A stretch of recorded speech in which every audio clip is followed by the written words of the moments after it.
Hello everyone, this is part 27 of What If Naruto Was the Devil Ninja, and I hope you guys enjoy this video and to like, to subscribe, to share, and check out the playlist. To see more, comment down below.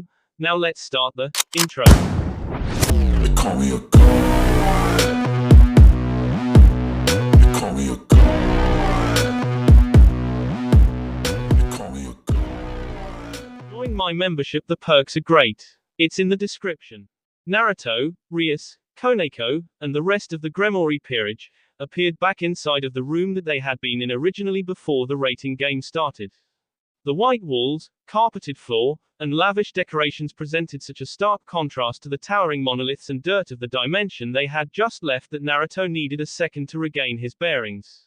He shook his head. Then he looked at everyone else. Issei stretched his arms above his head, groaning. That was some battle, huh? It was pretty tough, but we won in the end, and we didn't lose anybody. That's pretty awesome. It shows how far we've come as individuals and as a team, Kiba agreed. I thought it was scary. Gasper, holding a hand to his chest, appeared to have been on the verge of tears. Koneko slapped him in the back, sending the poor devil, vampire stumbling forward. Don't sweat the small stuff, Gaspy. You'll remain a wimp the rest of your life if you keep whining about everything. But Koneko. Gasper complained to no avail. Koneko wasn't really listening. You all did an amazing job, Rias agreed, placing a hand against her C as she presented them with her brightest smile. Thank you for working so hard. I'm very blessed to have such great people in my peerage. What are you talking about, Buku? Asked Akeno, hiding a smile behind her hand. We're family. Yes. Rias gave Naruto a smile that was somehow familiar to him. He could have sworn he'd seen it before. In a mirror. You're right, Akeno. We are a family. You, me, Asia, and Eyes. HHHGGGKKK. A strange, strangled sound emerged from Akeno's throat. Rias's smile had gained an extra level of vibrancy. Asia and Issei looked their way, but Rias had spoken too softly for them to hear what was said. Family, Koneko muttered. Naruto looked down as something warm and soft slid into his grip, a hand. Koneko's hand. She tilted her head to look up at him, her cat ears twitching and her tail swaying. Naruto, Rias, Buku, and Yakitori are my family. She paused. Irina, too, maybe. Naruto wanted to smile. Even when Revel wasn't present, Koneko still called her by that nickname. He didn't know why, but that somehow amused him. Since they were no longer required to be there, the group exited the room and made it back into the large waiting room where all of the other participants were. Their reception was the same as before. Most people avoided them. However, both Angelus and Cyborg greeted them upon their return. Nice job. Cyborg slapped Naruto on the back several times, the strength of his blows enough to make Naruto stumble. You really are strong. Ha ha. I can't wait to fight you. You'll have to win your match against Lix first, Naruto reminded. Don't worry about that, Cyborg spoke with the utmost confidence. I'm confident in myself and my peerage. Nothing can stop us.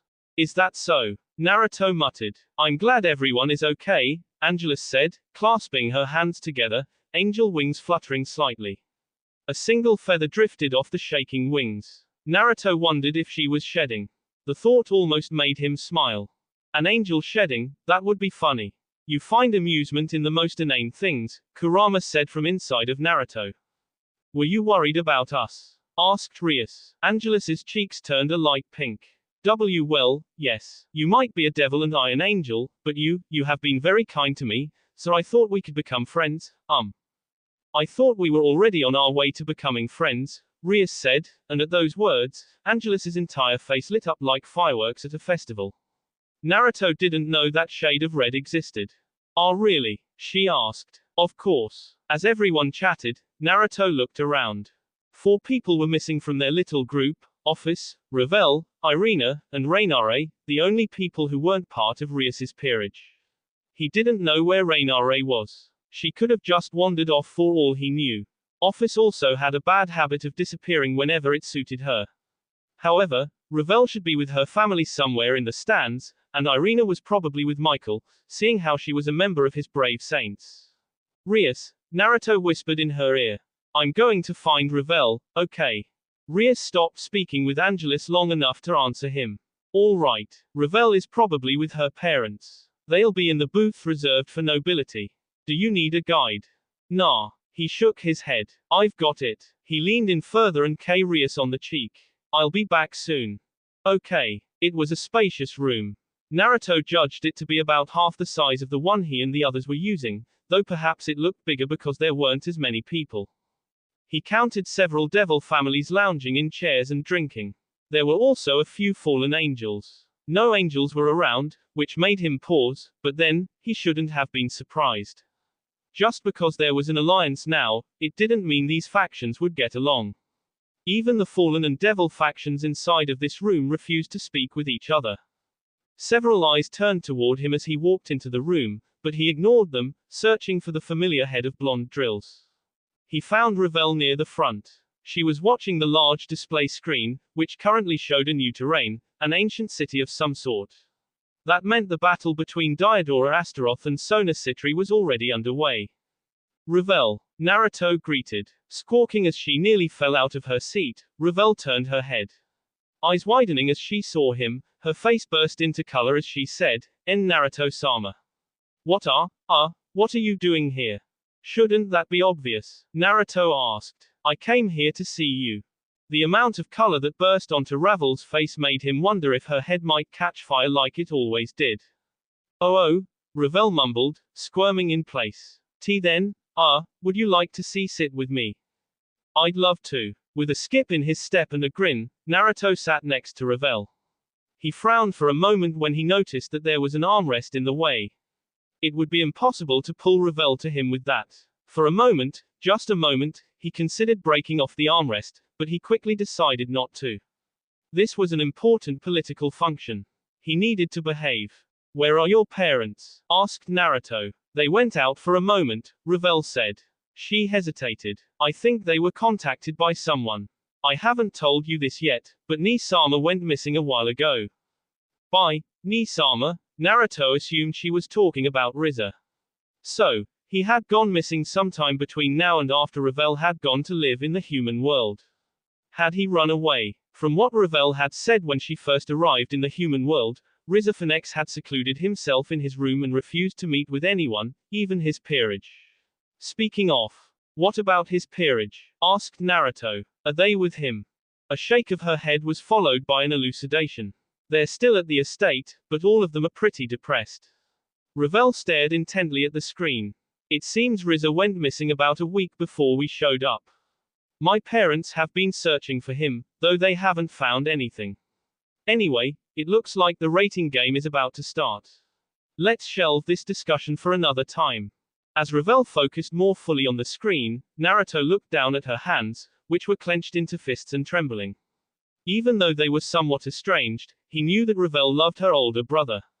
She wouldn't have protected him from Naruto if that wasn't the case. Reaching out, he placed a hand over hers. The shaking stopped. Ravel didn't look at him as she turned her hand over, enclosing her fingers around his in a tight grip. Together, in silence, they watched as the battle between Sona Citri and Diodora Astaroth began. Devil Ninja. Rias hoped Naruto hadn't gotten lost. While she was confident that he would be fine, he had a bad habit of not watching where he was going. She'd once caught him wandering downtown Kuo. He'd apparently been walking for hours and had been unable to find his way back home. That wasn't the only incident either. He'd also gotten lost when returning home after being killed by office, which was half the reason it had taken him so long to return. That was also why, whenever he went out, she always made sure someone was with him. What do you think Sona's chances are against Diodora? Asked Issei. As he stood next to Issei and Asia, Kiba cupped a hand to his chin, frowning with a narrowed-eyed expression. It's hard to say. I know that Sona is strong, and her peerage are fairly well-trained, though I don't think they're as strong as we are. After a moment's pause, he shrugged. The problem is that I don't know anything about Diodora or his peerage. It was a mystery, Diodora's peerage. No one knew anything about them outside of the fact that all of them were maidens and nuns. Nobody knew their strengths, weaknesses, or even what their personalities were like. Saying that, Rias remembered the desolate expressions on their faces, the hopelessness in their eyes. She didn't know anything about them, but she didn't need to. Those girls had clearly been taken by him against their will. There was nothing that Rias could do for those girls. Even if she wanted to, what Diodora had done was not illegal, and there were many men and women in Devil Society who found nothing wrong with taking people as peerage members against their will. She looked at Sona and her peerage as they moved off. Be careful, Sona. Devil Ninja. The dimension that Sona and her peerage were in looked like ancient ruins. Towering buildings loomed over them, aging structures made of flying buttresses and massive spires. All of the structures looked like they had once been colorful and majestic, but age had dulled them. Time had caused the buildings to wither away. Broken walls, crumbled columns, a once ostentatious city in ruins. This place is Lilith, right? Asked Tsubaki. Yes, it is. Sona adjusted her glasses as she studied the buildings. It looks like we're in the ruined remains of Lilith, former capital of the old devil faction before they were overthrown by the current regime. Before it was destroyed, Lilith had been a floating city that was powered by numerous devils. It had been brought down during the Great War between the three factions. However, it had continued to operate for nearly 1,000 years, until the rebellion had destroyed it. Without knowing her opponent's abilities, skills, or power, Sona decided to play things safe. The first thing they would need was information. No war could be won without information, and make no mistake, a rating game was very much a substitute for war. At the very least, it was similar to a small-scale battle.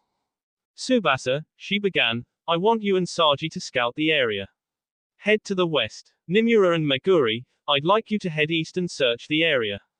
Don't lay any traps yet. I'd rather know the location of our enemies. What should we do if the enemy finds us? Asked Tsubasa. Sona needed a moment before responding. If you run into the enemy, try to escape. If you can't escape, engage them until you can. Momo and Rhea will be tailing after your groups in the event that something happens. Get the enemy to follow you and they'll help you fight him off in an ambush. Don't worry, Sona, Saji said, confidence brimming from him like lust brimmed from Issei. We'll take care of any enemies that come our way.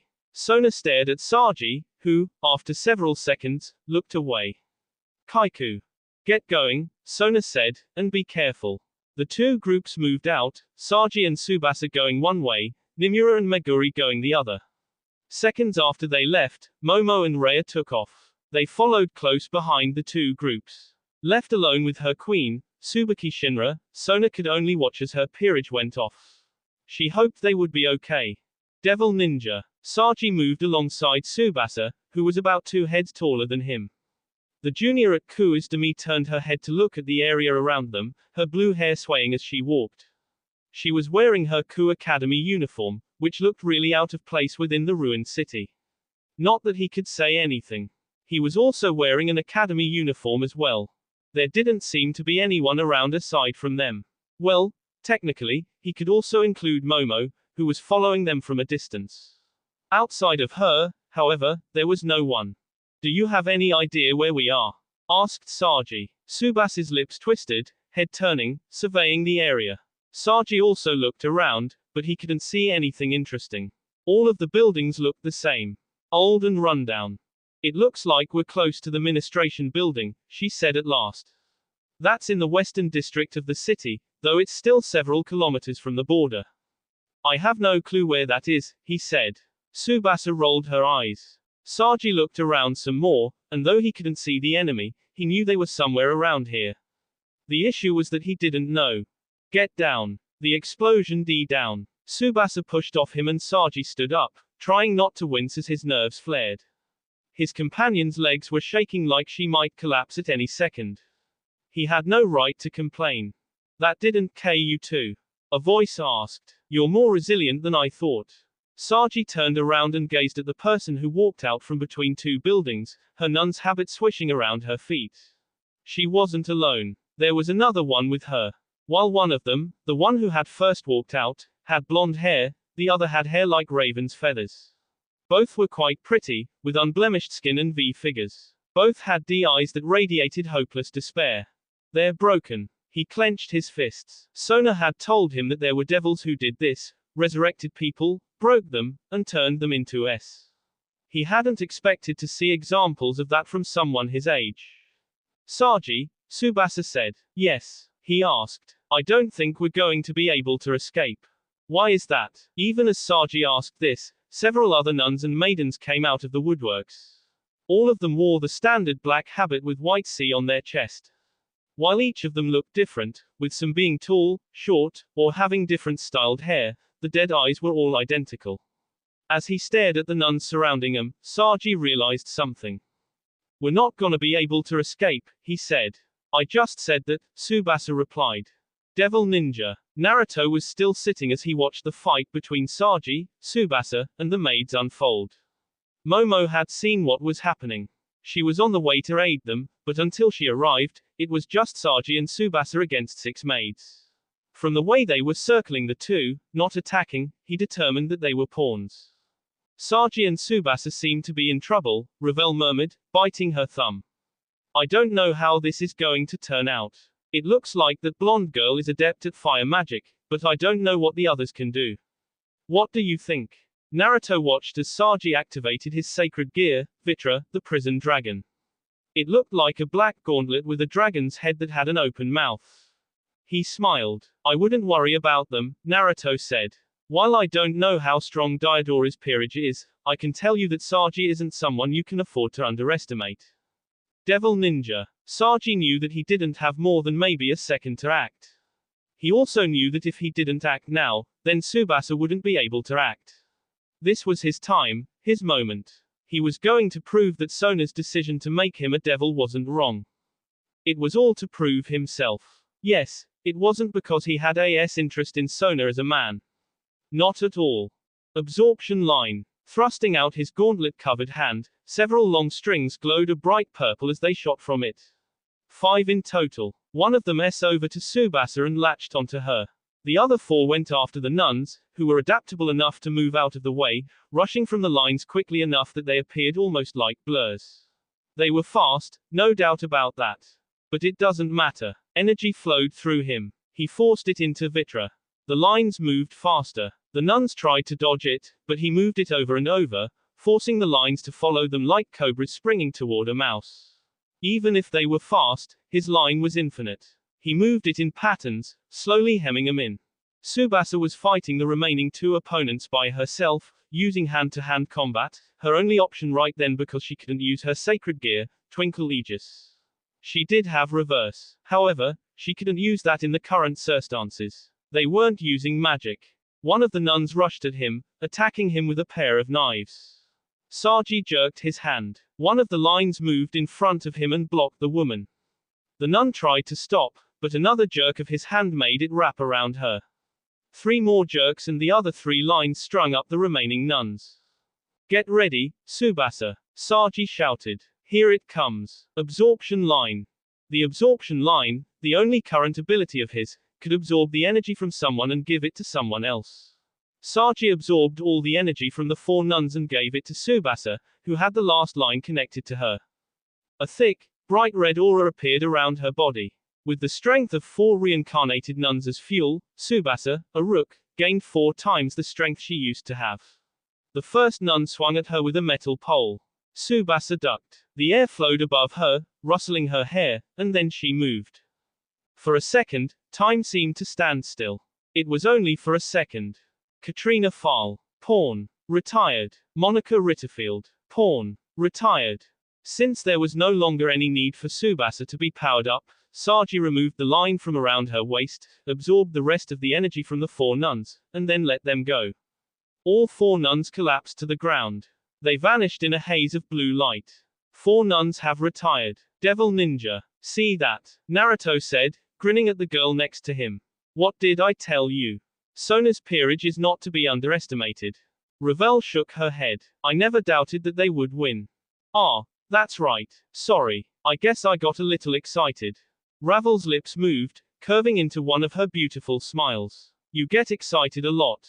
Ah ha ha ha, I guess. Naruto rubbed the back of his head and grinned, trying not to let Ravel know how embarrassed he felt at being called out on how he got overexcited about, well, everything. It had been a bad habit of his in his old life. He had tried to change after coming to this new world, but that change appeared to be a long way off. Oh, my, a female voice said behind them. Is that Naruto-san? Naruto and Revel turned at the same time. Standing behind them were two people who they both recognized. One of them was like an exact replica of Revel, or what Revel would look like when she turned 20. The other had blonde hair that spiked in the back. It was hard not to know who they were. After all, they were the reason Revel had been born into this world. Ah, Revel squeaked as she stood up. Mom, Dad, let me introduce you. I believe you know Naruto-sama. We have already met before, in case you forget, Lord Phoenix said. Ravel's face burned. Oh, that's right. It is good to see you again, Naruto-san, Lady Phoenix said. I'm glad to see that you are doing well. Please allow me to thank you for taking care of my daughter. Not at all. Naruto remembered his politics. Standing up, he offered the two a polite bow. Your daughter is a wonderful young woman. I'm really glad that she's living with me. Is that so? Lady Phoenix smiled. I'm happy to hear that. As the two moved gracefully into a pair of seats on the other side of the daughter, Lord Phoenix, who sat closest to them, turned to gaze at Naruto. We watched your fight against the angels. You made an excellent show of strength. It's easy to see that you've grown even stronger now than you were when you fought Riza. Thank you, Lord Phoenix, Naruto said, unwilling to disclose the fact that he was actually weaker now than he used to be before coming to this world. Would you permit an old man to satisfy his curiosity? Lord Phoenix continued before Naruto or Revel could answer. How has Revel been adjusting? Is she getting on well with everyone? Father, Revel squeaked. Revel has been adjusting very well. Naruto smiled at the father of his girlfriend. She's done an excellent job of bonding with everyone in her classroom, and she's become an invaluable member of my family. Speaking of family, Lady Phoenix began, I was hoping that we could invite you to our family manor. There are many things we would like to discuss, including your relationship with our daughter. For just a moment, Naruto wondered if they knew that he and Revel were dating, though the moment didn't last. Revel had been sending letters to them every week since she started living with him. However, she never mentioned anything about their relationship. He'd asked her about it and she said that she wanted to tell them about their relationship in person. Naruto thought she was just too embarrassed. Mom, Revel let out a piteous moan. Her cheeks were quite pink as she tried to hide in her shirt. I would love to, Naruto said. Actually, Revel asked me if I would be willing to come over as well, and I wanted to speak with you both at some point, so I think this would work out well. Then it's settled. Lady Phoenix clapped her hands together. After the rating games end, you'll come over and have dinner with us. Naruto would have to let Rias know about this, but he also knew that she would be on board with it. Revel was his girlfriend. What's more, she wanted to be a part of his peerage, and the one who now held Ravel's peerage piece was Lady Phoenix, who traded an unused mutated piece for her. Dinner sounds nice, another voice said. While Revel and Lady Phoenix squeaked, Naruto looked down on his lap to find a familiar dragon god sitting there. Office. Naruto blinked. Where have you been? I was bored, so I traveled around. Office shrugged. It was only after she had spoken, but Naruto finally realized that Office had several different kinds of food with her, including takoyaki and hot dogs. What an odd combination. Aha, he mumbled. Anyway, this dinner sounds interesting, so I'll be joining you, Office told him. Naruto shrugged. Suit yourself. Far be it for me to stop the infinite dragon god from doing what she wants. He placed a hand on her head and began petting her. It was only after he had spoken that he noticed the paralyzed gazes of Ravel's parents. He looked at the two, his expression slowly deadpanning. What? Lord and Lady Phoenix didn't answer him. Devil Ninja. Saji and Tsubasa returned with Momo shortly after the announcement that all of Diadora's pawns had been defeated. In most other circumstances, Sona would have scolded them for fighting on their own, but after hearing about what happened from Momo, she decided not to. What they had done was the only thing they could have done. Besides, she had learned something from all this. It sounds like Diadora's peerage isn't that strong, Tsubaki said, agreeing with what Sona had been thinking. She nodded. Those had been my thoughts as well. It looks like Diadora didn't choose these women because they were strong, but merely because they were nuns. It was disgusting. What sort of person reincarnated someone as a devil simply because of what they were?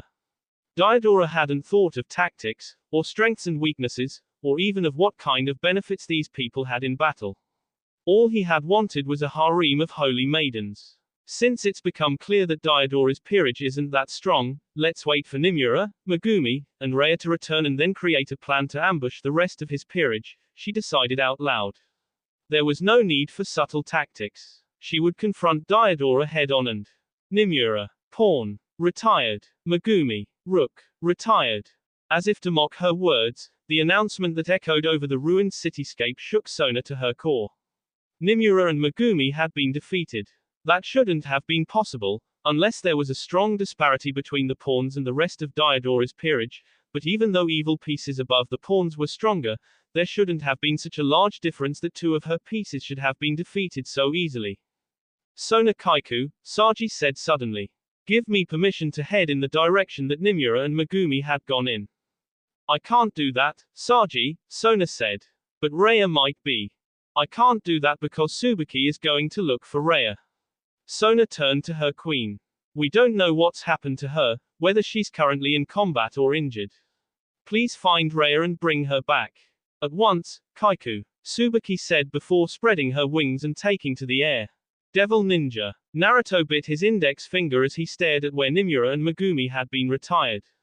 Visible within the screen were the two people, identical twins. Both had bleached blonde hair, pale sickly skin, and eyes that reminded him of AD Fish. Like all the others, they were wearing the habits of a nun. There's something wrong with those two.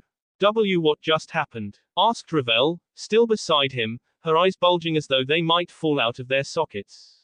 The look of surprise on her face mirrored the shock he felt. However, Naruto kept up a poker face as he stared hard at the screen. It looks like they used some kind of synchronization technique, Naruto said. But I can't figure out anything else. Everything had happened too fast. The first thing that had happened was the twins appearing before Nimura and Megumi on the roof of a building, hands clasped together as though praying with each other, and then there was a flash of light. Nimura and Megumi had been retired. Just like that. It had happened in an instant. It's called demonic synergy, Lord Phoenix told him and Ravel. When twins synchronize their power, they can unleash an attack many times stronger than someone using the same spell by themselves. However, it requires a bond that transcends even those of standard twins. Naruto looked back at the screen. Wings had shot from Tsubaki's back and she was taking off. He guessed she was going to find the bishop, who even now was under attack by the twin nuns. With a furrowed brow, he continued watching the rating game. I wonder how this battle will play out. Devil Ninja. It didn't take Tsubaki long to find Rhea. Sona's bishop was doing her best to avoid being scorched to death with liberal use of her artificial sacred gear, scouting persona, which allowed her to create masks. She was using them to shield herself from the attacks of the twins. Fortunately, no matter how powerful the spell they used was, it didn't matter because Rhea only used the masks as a distraction. She blocked the attacks with the mask and dodged before the combined firepower overwhelmed it. She was doing an excellent job, but she wouldn't last. The twins were sending all kinds of spells at her. Lightning lanced forward like a spear. Fire blasted across the roads like a cyclone. Ice froze everything around them. Rhea was alive, but she would run out of magic soon. Tsubaki summoned her Naginator and flew down, rushing toward them, landing on the ground hard and running the rest of the way. Twirling her Naginator above her head, she then slammed the end into the ground. Gasping beside her, hands on her knees as she tried to suck in a breath, sweat drenching her face and body, caking her clothes to her skin, was Rhea, tired but not retired. How are you feeling? Tsubaki asked. Exhausted, Rhea breathed, but I'll live. I am glad to hear it, Tsubaki said, dispelling her Naginator and wrapping an arm around Rhea's waist to help her up. Come on, let's get out of here. Flapping her wings, Tsubaki took off into the air and headed back toward Sona. She didn't move above the buildings. Instead, Tsubaki chose to fly between the buildings. While that would cost more in the way of time, there was no telling if Diadora had something else up his sleeve. It was her decision to fly low that saved their lives. Devil Ninja. What is Fenrir doing here? Rias asked as shock made her entire body shudder. Fenrir was the first son of Loki, the trickster god of Norse mythology. Rumors said that Fenrir had enough power to rival the two heavenly dragons, which was how he got the nickname God E-Wolf. The camera closed in on Fenrir as it snarled at the still-down Tsubaki and Rhea. Thick grey fur covered its lithe, muscular body. Paws half the size of a full-grown man had massive claws, peeling away the cement as though it was made of cheese. Its fangs were sharp. Saliva dripped from them as it hunched down, the muscles in its back bunching. Kiba, Koneko, eyes, Akeno, Asia, Gasper, Rias shouted. Follow me. We're going in there to help them. I'm joining you, Cyrorg said. Fenrir isn't the only enemy there. It looks like there are 2 other wolves attacking Sona and her group.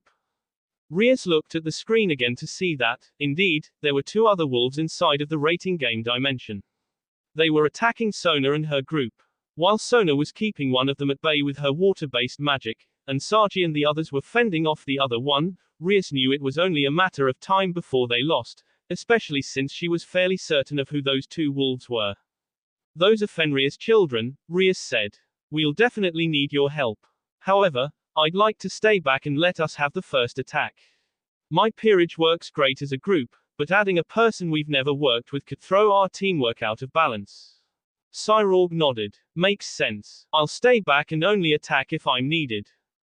Angela suddenly interrupted them. I would like to help you as well.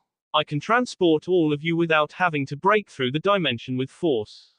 Rias didn't know she could feel such relief. It would have taken them longer to get in because they had to forcibly break through the barrier surrounding the dimension. Having someone transport them inside by bypassing that barrier was a godsend. Thank you, she said. Angela smiled as she held out her hands. Everyone, grab onto my robes. I'll transport you all now. Everyone reached out and grabbed a part of her robes. Angelus closed her eyes. She spread her wings, whiter than snow, mumbled a chant that none of them understood, and then, with a brilliant flash of light, she and the others disappeared. Devil Ninja. Naruto and Ravel had rushed out of the sweet booth when they saw the Sona peerage being attacked by Fenrir and his 2 sons. Naruto was carrying Office in his arms. The infinite dragon god was, apparently, too lazy to run herself. What's more, she didn't care about what happened to Sona or her peerage, and she had told him as much. Kya! Ravel screamed in surprise. She stumbled and would have probably fallen to the ground if Naruto hadn't caught her. Office looked annoyed at the close proximity. Thank you. You're welcome. Naruto waited until Ravel had steadied before letting go. He looked around and frowned as multiple signatures appeared in his perception. It looks like Sona and her group aren't the only ones in trouble. As if his words had prophetic powers, several people rushed into the hallway, their silver and gold armor clacking together as they ran. Helmets with sloping horns on either side of their heads curved behind them. Each one was bearing a weapon of some kind, a sword, a mace, a halberd, one of them even wielded a spiked flail. The group of armor-clad warriors saw him and Ravel, and then charged at them. Leave this to me, Naruto-sama. Ravel held out her hand and sent a massive blaze of fire toward the group of warriors. One of the warriors swung their claymore, releasing a massive blast of wind, which snuffed out the flames with ease. While Ravel's eyes widened, Naruto used that second of distraction to his advantage. He put Office down and created 2 clones. The clones each created a wind-release Rasengan that they slammed into the closest warriors. Office, he said. I've got this, Office began to say, but Naruto stopped her. Actually, I was going to say to let Ravel and I handle this, please. Okay. Office must not have wanted to do anything to begin with, she wouldn't have conceded so easily otherwise. Then again, she never really cared for fighting. Every fight she entered, she ended in a single move with an air of impatience. Ravel, launch another fire attack, Naruto commanded. Yes, Naruto-sama. Ravel's wings flared from her back. They were not the normal devil wings. Bright flames erupted from her back, a torrent of pure red. Ravel held her arms in front of her, conjuring a tiny ball of flame, which glowed brighter and brighter until it illuminated the entire hallway. With a scream, Ravel unleashed her attack. Fuyuten, Mugen Daitopper. A ball of compressed wind shot from his mouth and slammed into Ravel's fireball. The fireball ignited into a sphere of brilliant white. It grew to nearly twice its original size. A bright light forced Naruto, Ravel, and even Office to close their eyes. Loud wailing overpowered the roaring inferno. Having closed his eyes, Naruto couldn't see what had happened, but the heat washing over him and the others let him imagine what his enemies must have been feeling. Sweat broke out on his skin.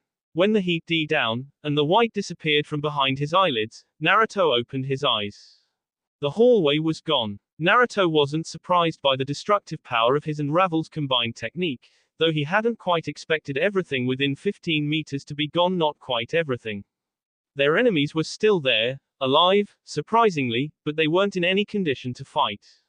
Naruto walked further into the now non-existent hall. He was mindful of the molten slag dripping along the floor. Most of the ground had melted. The few places that hadn't melted all the way through had steam wafting from the surface. Kneeling down next to the woman who had been wielding a claymore, Naruto looked at the mostly destroyed armor. He didn't recognize it. Naruto-sama, Ravel asked, coming up behind him with office. Naruto stood up. We'll leave Sona's peerage to Rias. I'm sure she's already on it. We'll help the non-combatants evacuate from the Colosseum. Right, Ravel said. She, Naruto, and office rushed out of the hall. Devil Ninja. Tsubaki was certain that she and Rhea were going to die. The mouth came closer. Putrid breath washed over her. Tsubaki didn't want to admit that she was afraid, but her body was shaking. She was still disoriented, so she couldn't move. Worse, Rhea was unconscious. They were trapped, and there was nothing she could think of to get out of this situation. Blade blacksmith. Most of the swords had shattered against its hard skin, but several had, though they barely left a scratch. She recognized them. They were the demonic holy swords used by Kiba Yuto. A combination of black and silver. Engravings ran along it that were both holy and demonic. Sadly, even the demonic holy sword could only poke the ancient Norse beast. There was no bee. As Tsubaki gaped at the sight of Fenrir J away from her, Kiba appeared before her. Gripped in his hand was another holy demonic sword. Long and elegant, it gleamed a combination of silver and black. As he held the blade in his hand, he turned slightly to look back at her. Hello, Tsubaki-san, you look lovely as ever, though it appears you could use some help. Tsubaki tried not to blush, but heat stained her cheeks. She shook her head to ignore it and said, I could. Thank you for the aid. It's not a problem. Kiba looked out of the wall. Fenrir had come back, sticking its face into the H, snarling at them. Though it appears this is going to be a tough battle. If you could pick up Rhea and start moving, I'll cover your retreat. I appreciate that. Tsubaki picked up Rhea and stood to her feet. Her legs wobbled, but she forced them to steady. Taking a deep breath, Tsubaki readied herself to run. You ready? Asked Kiba. Ready, Tsubaki said. Then here we go. Kiba rushed at Fenrir, his night-given speed lending him a swiftness that she couldn't match, allowing him to reach the giant wolf in less than a second. His blade sung as he swung it. What was this thing's skin made of? It was too slow. Kiba rushed around, leapt up, and slashed the demonic holy sword. Fenrir roared again. Again no real damage was done. It was just a scratch. Tsubaki used the distraction that Kiba was providing to leave, rushing out of the hole in the wall with Rhea in her arms. She spread her wings and leapt into the air. As she flew between several buildings, she realized that Kiba wasn't alone. Issei Hudo and Asia Argento appeared flapping their wings alongside her. Once we get a safe distance from Fenrir, please set down and I'll heal yours and Rhea-san's injuries, Asia said. Tsubaki nodded but couldn't help voicing her concerns. Is it really okay to leave Kiba-san to fight that thing alone? Don't worry about Kiba, Issei said, grinning. He's not alone. He's got the Lightning Queen and the world's mightiest vampire with him. Tsubaki had no idea what he meant by that, but they didn't have time to argue. In the distance, the clash of battle and roars of a powerful beast rent the air. Devil Ninja. Rias Gremory unleashed her powers of destruction upon Hattie Ravitnason, a massive wolf that was about 5 meters or so tall. Its grey fur had streaks of silver running through it. The fur contrasted with the strange black collar around its neck. Bright yellow eyes glared down at her, though they closed when her powers of destruction hit it. Howl, Rias controlled her powers of destruction, changing the waves into binds that wrapped around the beast and constricted it. Now, Koneko. Darting out from behind her, Koneko raced toward N. She launched several spheres of compressed nature energy this forced the creature's eyes closed. Koneko used that moment's distraction to her advantage, closing the distance and slamming into it with a nature energy enhanced fist. During this moment of weakness, Rias Gremory clenched her hands into fists. The powers of destruction bindings suddenly further coiled around it. Rias breathed in a deep sigh, wiping the sweat from her forehead as she hunched over. Controlling the powers of destruction was like trying to wrestle with an electric eel. It slipped all over the place, wiggling around and shocking her. She understood now why no one in the Bale family could do more than launch bolts and waves. It was simply too hard to control the powers of destruction. She was lucky that Naruto had some experience with uncontrollable powers. Once she had regained her second wind, Rias looked at where Sona and her peerage were fighting against another wolf. Skoll was, much like Hati Ravitnasan, a son of Fenrir. While Hati Ravitnasan had grey fur with silver streaks, Skoll had black fur with white spots. It was also quite large, easily standing over 5 meters in height, and with a powerful body that was packed full of muscles. It was only Sona, Saji, Tsubasa, and Momo fighting against Skoll. Being a Surtri, Sona specialized in water magic. Even as Rias watched, a massive dragon composed of water, easily 15 meters in length, attacked Skoll. While Skoll yowled, Saji shot a line from his sacred gear. Then the line glowed, absorbing the energy from Skoll and giving it to Sona, who used her extra power to increase the strength of her water dragon. Rias's ears twitched at the sound. "Looks like you took care of your enemy easily enough," Rias said as she and Koneko walked up to Sona. Adjusting her glasses, which had gone askew, Sona looked at Rias, then at Hati Ravitnasan, and then back at Rias. "It seems to me like the one who took care of their opponent with little trouble is you. I'm impressed you could defeat an enemy like that so quickly. I've had some practice fighting big, powerful opponents," Rias said with a shrug. As they were talking, the two wolves twitched. Koneko was the first to notice the movement. She turned as an ugly aura engulfed the two wolves. Purple miasma wafted from them, and a feeling of intense, undying, and unfathomably strong hatred emanated from them. It was as if all the world's hatred had gathered inside of them and was leaking out from between the cracks of the broken souls. The two wolves, Hati Ravitnasan and Skoll, stood up. They moved. Muscles flexed. Limbs twitched. They moved. Visible beneath the thick fur, their muscles became dense and hard, more solid than a rock. Red their eyes was, staining their sclera, and their mouths somehow appeared more vicious than they had before. Rias had barely a moment to realize the danger they were in before Hati Ravitnasan and Skoll attacked them. "Everyone move." Skoll bounded up to Sona, who had realized the danger seconds after Rias shouted at them. She didn't have time to move. Skoll was already on her.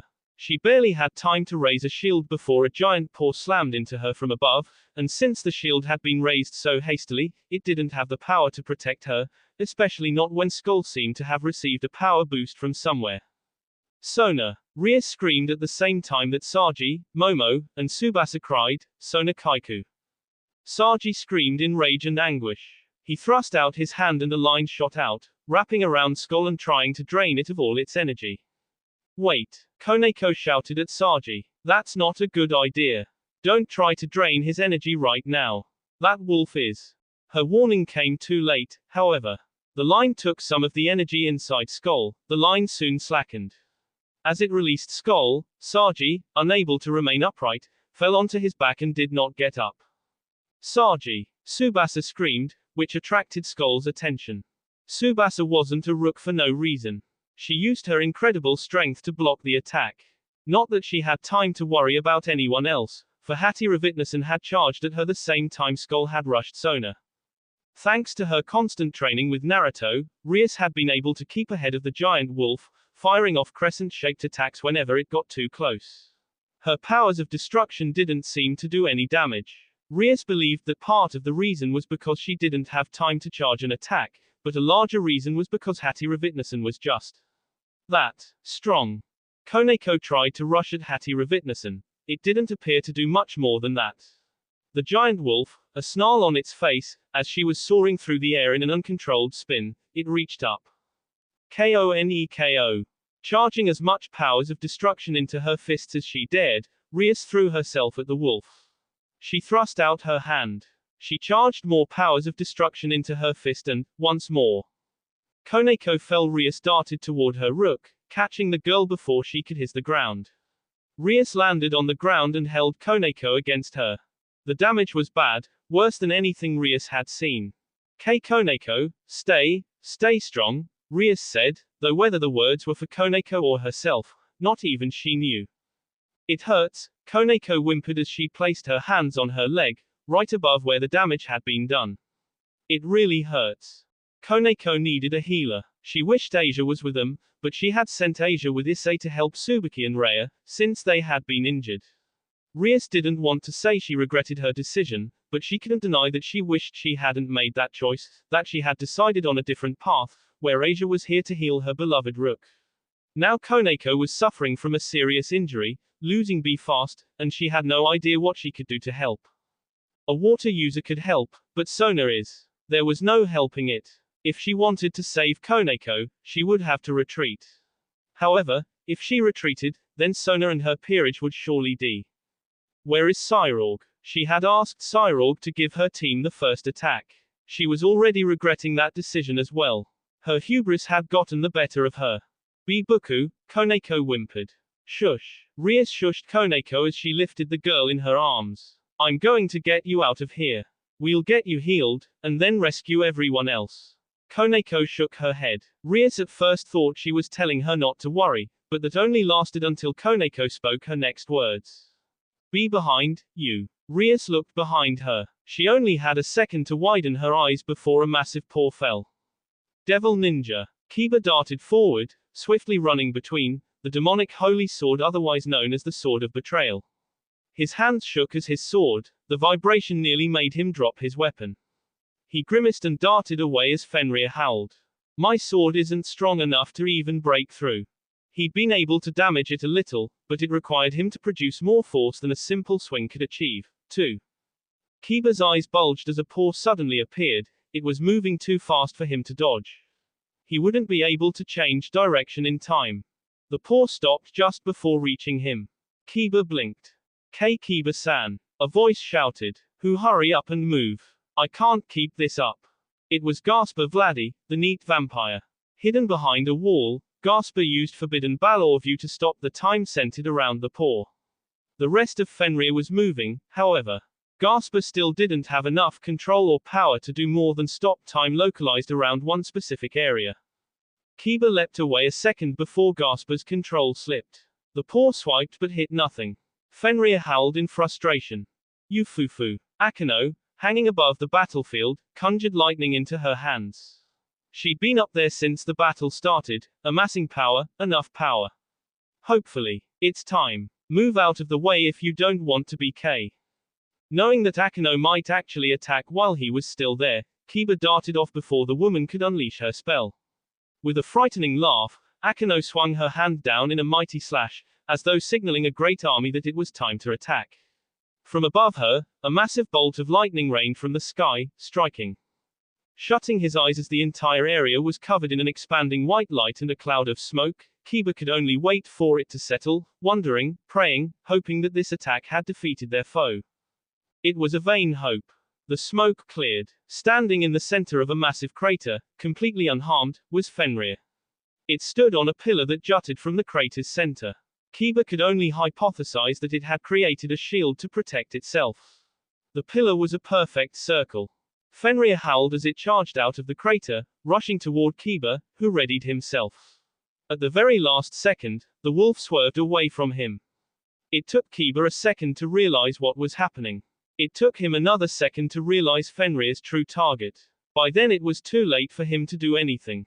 Gasper, look out, he shouted. The great wolf slammed a paw against the building that Gasper was hiding behind, utterly destroying it.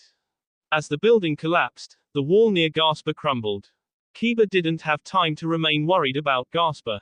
Fenrir attacked him next, rushing forward far faster than before. A paw slammed into the ground where he had been standing, but Kiba leapt back, avoiding it. He couldn't dodge the shockwave that followed.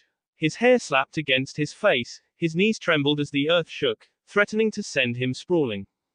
That distraction was all Fenrir needed, for a second later. Devil Ninja. Issei stood guard over Asia as she finished healing Tsubaki and Rhea. It didn't take very long, and quite soon, the two girls were healed and standing. There, Asia said, sighing in relief. Are you two feeling okay? Yes, thanks to you, Tsubaki said. Thank you. Not at all. Asia smiled. I'm glad you're all right.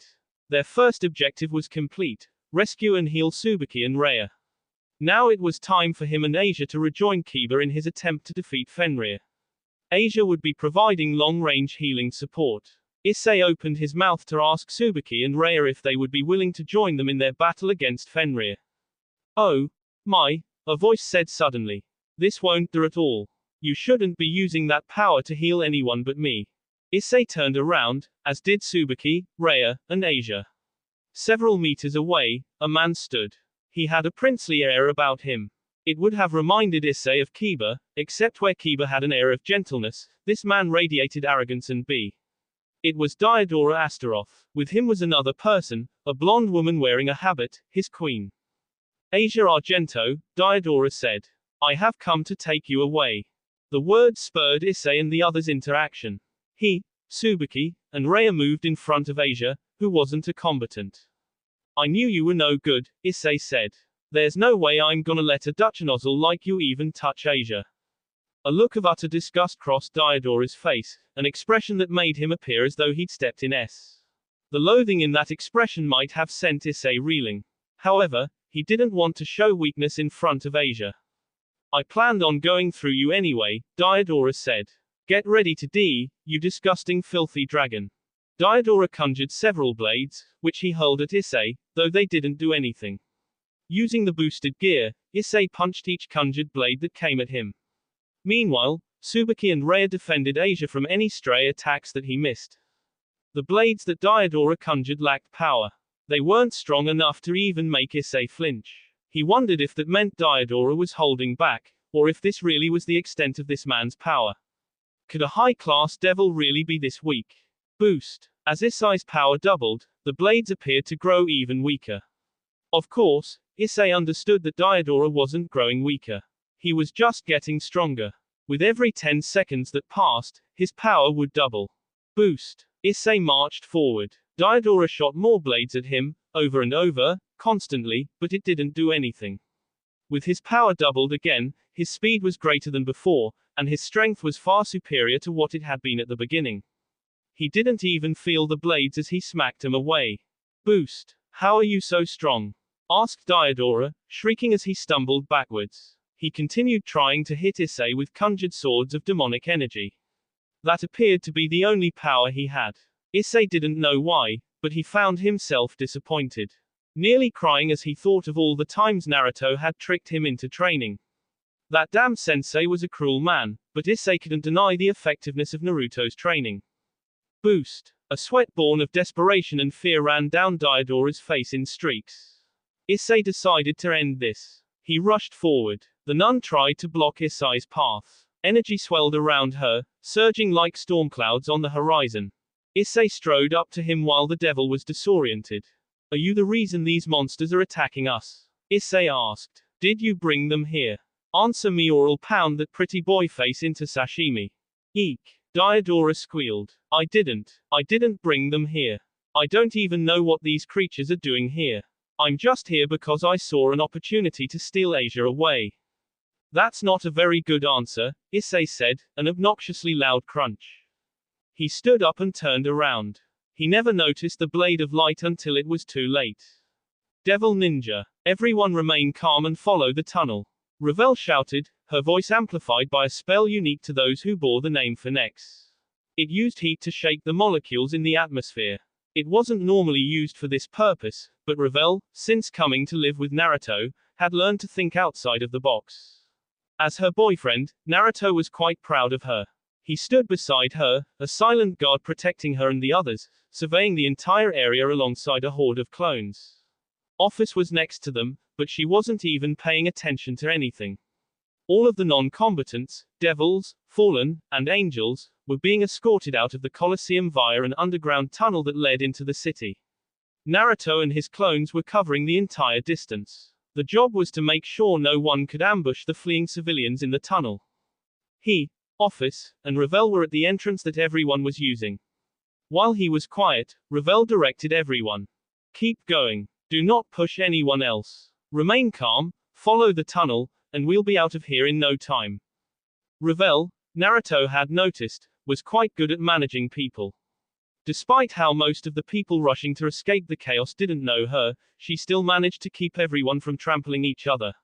Whether it was her words, her presence, or merely the calm manner in which she told them what to do, everyone followed her instruction, ensuring that the non-combatants calmly left the Colosseum. Of course, this peaceful retreat could never last. A woman was coming from that direction. Her straight silver hair was long, flowing freely around her as it descended down her back all the way to her ankles. Ice blue eyes gazed emotionlessly at everyone, set upon a pale face of porcelain beauty. She was wearing armor. A black suit reminiscent to a one-piece bathing suit was covered in silver armor, a B-plate that was outlined in gold, and hip protectors that jutted from her sides like a blossoming flower. Silver gauntlets. Boots of the same gleaming color. A pair of wing-like headpieces sat against her temples. That device on her neck is the same as the other ones. Why do I feel nature chakra coming from it? Floating over her palms were a pair of magic circles. They changed every few seconds, spewing fire, lightning, ice, and every element he could conceivably think of. The ground froze. The air exploded. A blazing conflagration spread through the hallway. Keep helping everyone here, Revel, Naruto said. Office, you stay with her. I'll take care of this woman. Be careful, Naruto-sama, Revel said back. Naruto synced with Kurama, a golden cloak of chakra covering his body. With the speed granted to him through it, he disappeared, then reappeared directly in front of the woman. He didn't know who she was. However, he recognized what she was from conversations he'd had with Rias. Valkyrie, a war maiden of Norse mythology.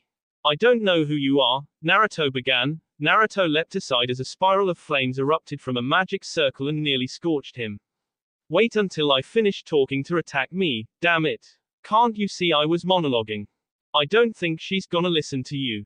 Yeah, no s. Guess we're doing this without the cool speech, then. That speech isn't cool. You're the only one who thinks so. You're no fun. His hand stung something fierce. However, the attack dispersed, though a few stray arcs damaged the walls, floor, and ceiling. Jotun, Rasengan. It was a downgraded version of the tailed beast, Lava Raisin Shuriken, which he couldn't use because doing so would likely destroy the entire Colosseum. He needed to keep his attacks from being too powerful. Naruto didn't want to K anyone who didn't deserve to be K. Besides, Kurama, is it just me, or is that device on her neck emitting nature chakra like a sieve? It's not just you. Naruto leapt back as several shards of ice attempted to spear him.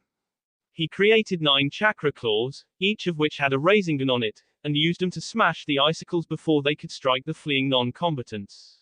He blinked when the icicles changed, shattering and melting onto his claws, then trying to crawl up them. Naruto dispelled the claws. The ice fell to the floor. There's a lot of nature chakra inside of that device. I'm not sure how someone managed to install nature chakra into something inanimate, but I'd bet you anything it's being used to control this lady's actions. Look at those eyes. It's like she's trapped in a genjutsu. Is that even possible? Naruto spun around, slashing out his hand and creating a powerful vacuum blade that snuffed out the fireballs the Valkyrie tried to shoot at him. The vacuum blade continued on. However, his opponent was quite skilled at magic. With one hand she created a shield. As the vacuum blade slammed into the shield, slowly cutting through it, she created an energy sword in the other hand and, with a downward slash, cut straight through his vacuum blade. Theoretically, it should be. If someone knew the theories behind the Yamanaka mind control techniques, they could reinforce it with nature chakra. The issue is that it would require them to be in physical contact. Maybe it's like Nagato's chakra receivers. Very possible. However, theorizing like this isn't going to help us. There's only one thing we can do. Right. The only thing they could do was get that device. In other words, they needed to go on an all-out, full frontal assault, which was easier said than done. In a standard battle, this woman's attacks could have been easily avoided. Sadly, this battle was anything but standard. There were still dozens of people behind him, being directed toward the exit by Revel, and so he couldn't let her attacks pass. That meant taking each one head-on, negating it with a straight punch. Punching magic spells hurt. It hurt a lot. Ice, fire, wind, lightning. Every element under the sun was launched at him, and he punched each one into oblivion. And it stung. It was like having 1,000 bees land on his hand and sting him at the same time. The skin around his knuckles reddened, blackened, and then cracked. B ran down his hands, and then evaporated as it was hit by fire. His skin healed, and the process repeated itself. 1 step forward, 2 steps, 3, 6, 12, 24. Naruto moved inexorably closer with every second that passed. He couldn't speed up to her this time. The people behind him would get hit if he did. He needed to take her attacks head on. In response to his movements, the woman backed away as she continued launching attack after attack. Over and over and over. Naruto was bombarded by complex spells that he had never seen before. He didn't know any of them, but that didn't stop him from admiring how complicated they were. Fei-chan had taught him enough about magic to be impressed. Speaking of, where are she and the others? They should be somewhere in the Colosseum. He put the thought out of his mind. The Valkyrie was cornered now. She couldn't move back anymore, which meant this was his chance. Naruto increased his pace, blocked more attacks, and moved in close. When he was barely half a meter away, the Valkyrie realized she no longer had room for spells. She switched to hand. Her fist came in, but Naruto slapped it aside, took a step that brought him close, reached out, and grabbed the device attached to her neck. With a swift yank, he pulled it off. The woman as if shocked. Then she began to collapse, but Naruto caught her before she smacked her head against something. As he wrapped an arm around the unconscious war maiden's waist, he held the device in his other hand and studied it. I don't know what this is. Neither do I. Let's take it with us. We'll be able to study it later. However, you were right. This thing is controlling those people. Of course I was right. Now get moving. Naruto pocketed the device, scooped the Valkyrie into his arms, and trotted back toward Revelant office. He would have her watch over this lady. Then he would begin his offensive once the civilians were out of harm's way. Devil Ninja. Syrinx stood alongside Michael, Azazel, Metatron, and Barakil, glaring up at their opponent. Naruto was working with Revel to evacuate the civilians. Once he was done, he would join up with them, but until then, they would need to somehow keep this man and his creations at bay, while being careful not to accidentally kill the people who had yet to escape. It was a tall order. After all, they were facing a god.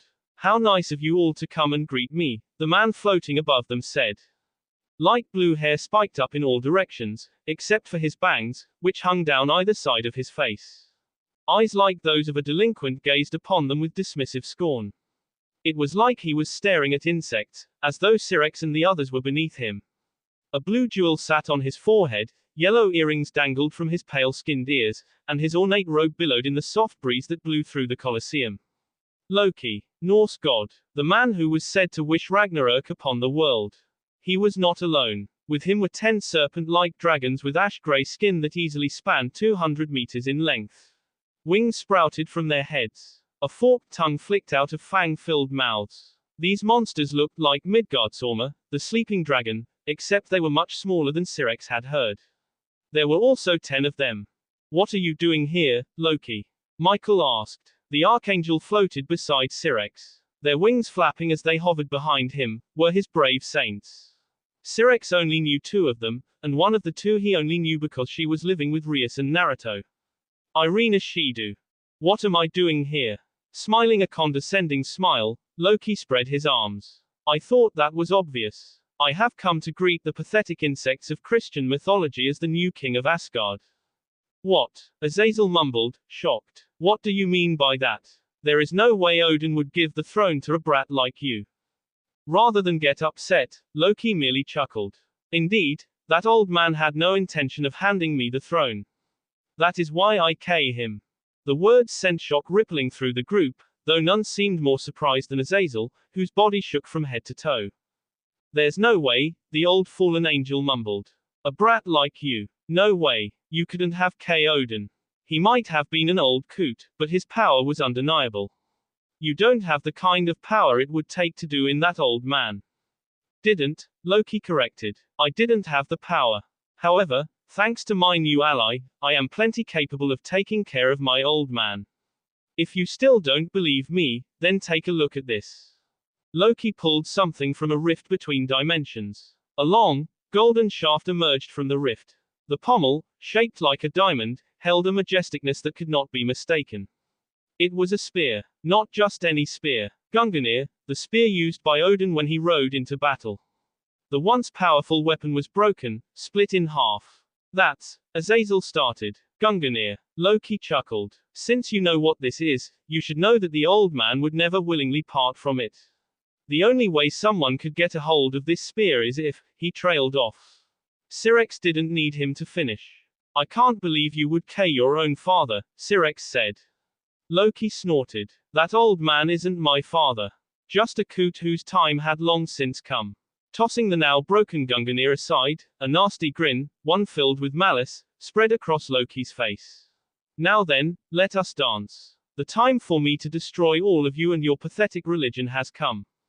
That will be all for this video. Be sure to like, subscribe, share, and comment down below for more videos. Goodbye.